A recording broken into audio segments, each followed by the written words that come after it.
Hello everyone, welcome back to Sankala YouTube channel. ಇವತ್ತು ನಿಮ್ಮ ಮುಂದೆ ನಾನು ಒಂದೇ ಹಿಟ್ಟೊಳಗಡೆ ದೋಸೆ ಮತ್ತು ಪಡ್ಡು ರೆಸಿಪಿನ ಯಾವ ಥರ ಮಾಡೋದಂತ ಹೇಳಿಬಿಟ್ಟು ತೋರಿಸ್ಕೊಡ್ತೀನಿ. ಸೊ ವಿಡಿಯೋನ ಬಿಗಿನಿಂಗಿಂದ ಎಂಡ್ ತನಕ ನೋಡಿ.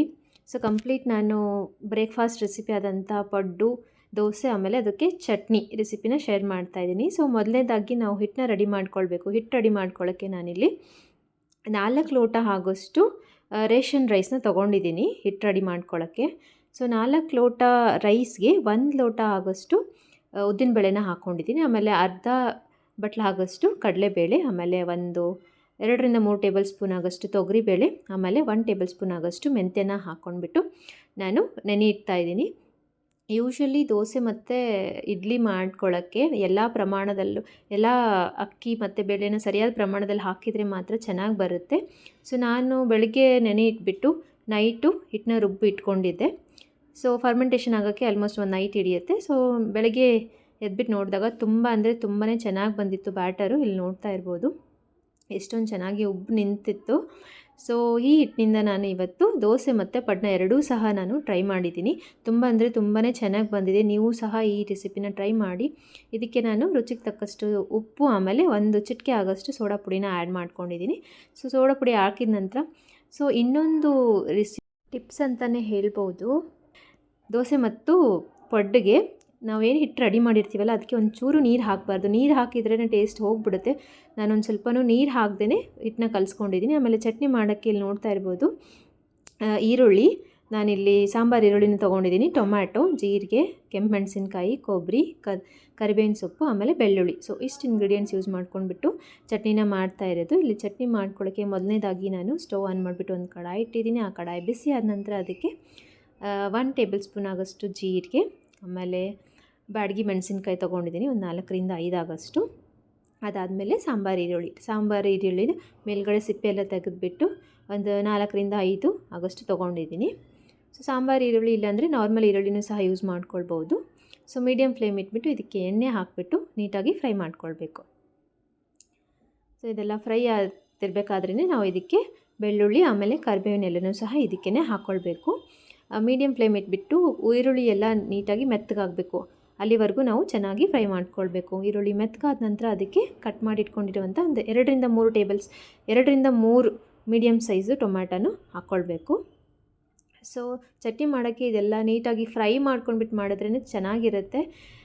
ಇದಕ್ಕೆ ಮೆತ್ತಗಾದ ನಂತರ ನಾನು ಕೊತ್ತಂಬರಿ ಸೊಪ್ಪು ಆಮೇಲೆ ಚಿಕ್ಕದಾಗಿ ಕಟ್ ಮಾಡಿ ಇಟ್ಕೊಂಡಿರೋಂಥ ಹಸಿ ಕೊಬ್ಬರಿನ ಹಾಕ್ಕೊಂಡಿದ್ದೀನಿ. ಸೊ ಇದನ್ನು ನಾವು ಕಂಪ್ಲೀಟಾಗಿ ತಣ್ಣಗಾಗೋಕ್ಕೆ ಬಿಡಬೇಕು ಇದು ಚಟ್ನಿ ಮಾಡ್ಕೊಳ್ಳೋಕ್ಕೆ. ಸೊ ಇಲ್ಲಿ ನೋಡ್ತಾ ಇದ್ದೀರಲ್ವ ಚೆನ್ನಾಗಿ ಟೊಮ್ಯಾಟೊ ಈರುಳ್ಳಿ ಎಲ್ಲ ನೀಟಾಗಿ ಮೆತ್ತಗಾಗಿದೆ. ಮೆತ್ತಗಾದ ನಂತರ ನಾನೊಂದು ಹಾಫ್ ಆನ್ ಅವರ್ ಆಗೋಷ್ಟು ಸೈಡಲ್ಲಿ ಎತ್ತಿಟ್ಕೊಂಡಿದ್ದೆ. ಸೊ ನೋಡಿದ್ರಲ್ವ ಈ ಥರ ಟೊಮ್ಯಾಟೊ ಚಟ್ನಿನ ಟ್ರೈ ಮಾಡಿ. ದೋಸೆ ಮತ್ತು ಇಡ್ಲಿಗೆ ಎರಡಕ್ಕೂ ಕಾಂಬಿನೇಷನ್ ಸಖತ್ತಾಗಿರುತ್ತೆ ಮಾತ್ರ. ಸೊ ಇದೆಲ್ಲ ತಣ್ಣಗಾದ ನಂತರ ಅದನ್ನು ನಾನು ಮಿಕ್ಸಿ ಜಾರ್ಗೆ ಹಾಕ್ಕೊಳ್ತಾ ಇದ್ದೀನಿ. ಅದಕ್ಕೆ ರುಚಿಗೆ ತಕ್ಕಷ್ಟು ಉಪ್ಪು ಆಮೇಲೆ ಸ್ವಲ್ಪ ಆಗೋಷ್ಟು ಬೆಲ್ಲನೂ ಸಹ ಆ್ಯಡ್ ಮಾಡ್ಕೊಂಡಿದ್ದೀನಿ. ಸೊ ಇದು ಹಾಕ್ಕೊಂಡ್ಬಿಟ್ಟು ನಾವು ಫೈನ್ ಪೇಸ್ಟಾಗಿ ರೆಡಿ ಮಾಡ್ಕೊಳ್ಬೇಕು. ಸೊ ಇಲ್ಲಿ ನೋಡ್ತಾ ಇದ್ದೀರಲ್ವ ಚಟ್ನಿ ರೆಡಿ ಆಯಿತು. ನಾನು ಮಿಕ್ಸಿಗೆ ಹಾಕ್ಕೊಂಡ್ಬಿಟ್ಟು ಈ ಚಟ್ನಿನ ನಾವು ಒಂದು ಸ್ವಲ್ಪ ತಡ್ಕ ರೆಡಿ ಮಾಡ್ಕೊಳ್ಳೋಣ, ಒಗ್ಗರಣೆ ಹಾಕ್ಕೊಳ್ಬೇಕು.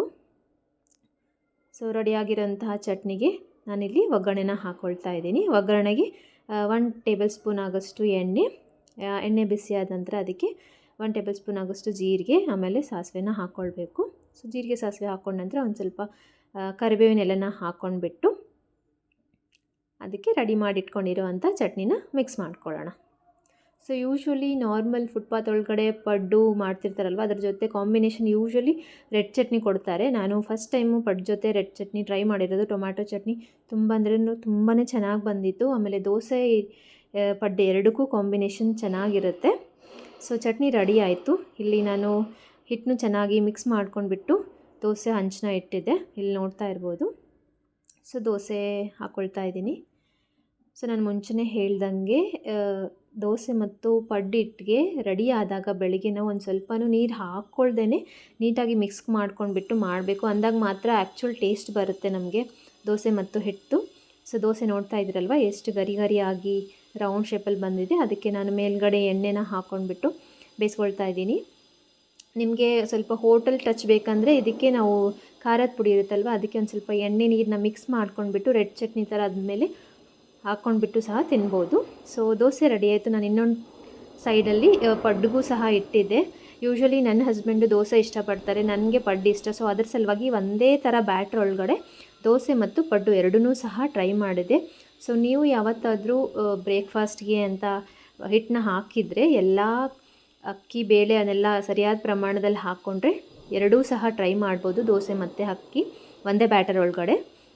ಸೊ ಹೋಪ್ ನಿಮಗೆ ಈ ದೋಸೆ ಬ್ಯಾಟರ್ ಯಾವ ಥರ ರೆಡಿ ಮಾಡೋದು ಅಂತ ಹೇಳಿಬಿಟ್ಟು ತೋರಿಸ್ಕೊಟ್ಟಿದ್ದೀನಿ. ಇದು ವಿಡಿಯೋ ಇಷ್ಟ ಆಯಿತು ಅಂತ ಅಂದ್ಕೊಳ್ತೀನಿ. ಸೊ ಈ ಥರ ನಾನು ಸೇಮ್ ಹಿಟ್ಟಿಂದನೇ ಪಡ್ಡು ಸಹ ಹಾಕ್ಕೊಳ್ತಾ ಇದ್ದೀನಿ. ಸೊ ನೋಡಿದ್ರಲ್ವ, ಪಡ್ಡಿನ ಮಣೆಗೆ ಮುಂಚೆ ನಾವು ಎಣ್ಣೆನ ಹಾಕ್ಕೊಂಡ್ಬಿಟ್ಟು ಅದನ್ನ ಬೇಯಿಸ್ಕೊಳ್ಬೇಕು. ಸೊ ಇವಾಗ ಒಂದು ಸೈಡು ಪಡ್ಡು ಚೆನ್ನಾಗಿ ಬೆಂದಿದೆ. ತುಂಬ ಅಂದರೆ ತುಂಬಾ ಸಾಫ್ಟಾಗಿ ಬಂದಿತ್ತು. ಈವನ್ ದೋಸೆ ಸಹ ತುಂಬಾ ಗರಿ ಗರಿಯಾಗಿ ಬಂದಿತ್ತು.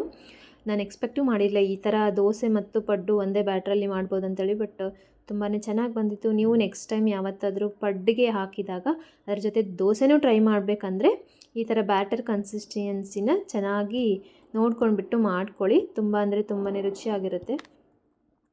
ಕೆಲವೊಬ್ಬರು ಮನೆ ಒಳಗಡೆ ನಮ್ಮ ಥರನೇ ಲೈಕ್ ಕೆಲವೊಬ್ಬರಿಗೆ ಪಡ್ಡು ಇಷ್ಟ ಆದರೆ ಕೆಲವೊಬ್ಬರಿಗೆ ದೋಸೆ ಇಷ್ಟ ಆಗಿರುತ್ತೆ.